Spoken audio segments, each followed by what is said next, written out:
This is Fundamental Problem 3. Fundamental Problem 3 is similar to Problem 33. Problem 33 is a homework problem. In Fundamental Problem 3, the motor exerts a force of 20t squared on the cable. We want to find the speed of the 25 kilogram crate when t is equal to 4 seconds. The coefficients of static and kinetic friction between the crate and the plane are 0.3 and 0.25, respectively. If we draw a free body diagram for the crate, we have acting on the crate the normal force from the ground. We have a force of friction from the ground. This could be static friction, it could be kinetic friction. We will have to check and see. We have this force of 20t squared from the rope acting to the right, and we have the force of gravity acting downwards. The mass of the crate is 25 kilograms. We have the coefficient of static friction given to us, that's 0.3. The coefficient of kinetic friction is 0.25. We want to find the speed at 4 seconds.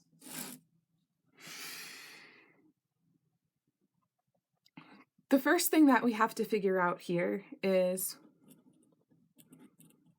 when the block begins to move.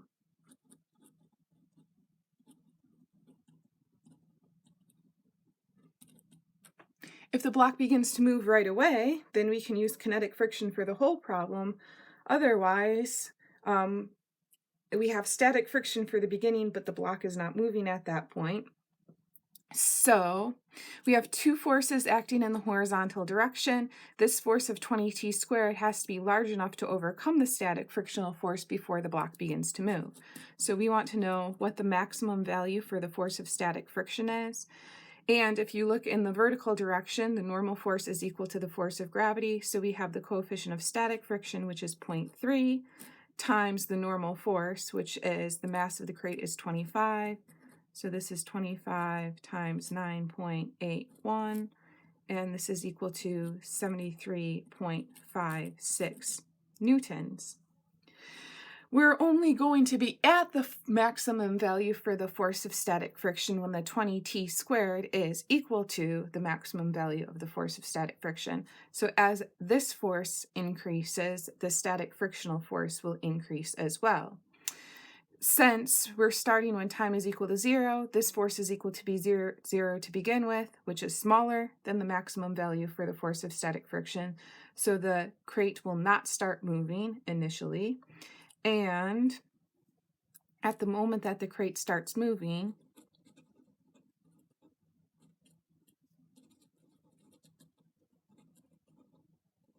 we have the 20t squared is equal to the maximum value. And that gives us t is equal to 1.918. This is when the crate begins to move. And now I can use my impulse momentum relationship, which says mv naught plus the integral from t naught to t f net integrated with respect to t, and that's equal to mv. This is equation 15-3 written a little bit differently than how it is on your equation sheet. Our initial speed is 0. If we're starting right when the crate begins to move, the time that we have here is 1.918. We are looking for the speed at 4 seconds. So we're going to 4. We need the net force. We have two forces acting on the block. And if we're going from 1.918 to 4, the frictional force that we have is kinetic friction, and that's acting to the left. To the right, we have the force of 20t squared. In the opposite direction, so negative sign, we have 0.25 times the normal force, so that's 25 times 9.81, integrated with respect to t, and this is equal to the mass times the final velocity. If we integrate what we have on the right-hand side here, 20t squared becomes 20t cubed divided by 3 minus the 0.25 times 25 times 9.81 is 61.31. When we integrate it, we get a t. Then we go from 1.918 to 4, and you can plug in the numbers and do the math, and you get 252.0. This is equal to the mass times the velocity. The mass is 25, so the velocity at 4 seconds is 252 divided by 25. This gives us 10.08 meters per second, or you can round that to 10.1. The important thing in this problem is to recognize that the block is not going to move to begin with because the force in the rope is starting at 0. So first you have to overcome the force of static friction. That happens when this force is equal to the maximum value for the force of static friction.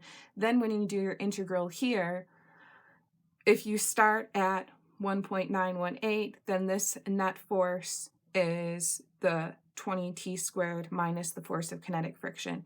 You could also use this for the entire time and go from 0 to 4 seconds, but you'd have to break up the integral and first go from 0 to 4 with a net force which is always 0, since the force of static friction would be equal to 20t squared at all points in time, and then do the separate integral for 1.918 to 4. But since the first integral would always give you 0, that doesn't change anything that you have down here. So that concludes fundamental problem 3.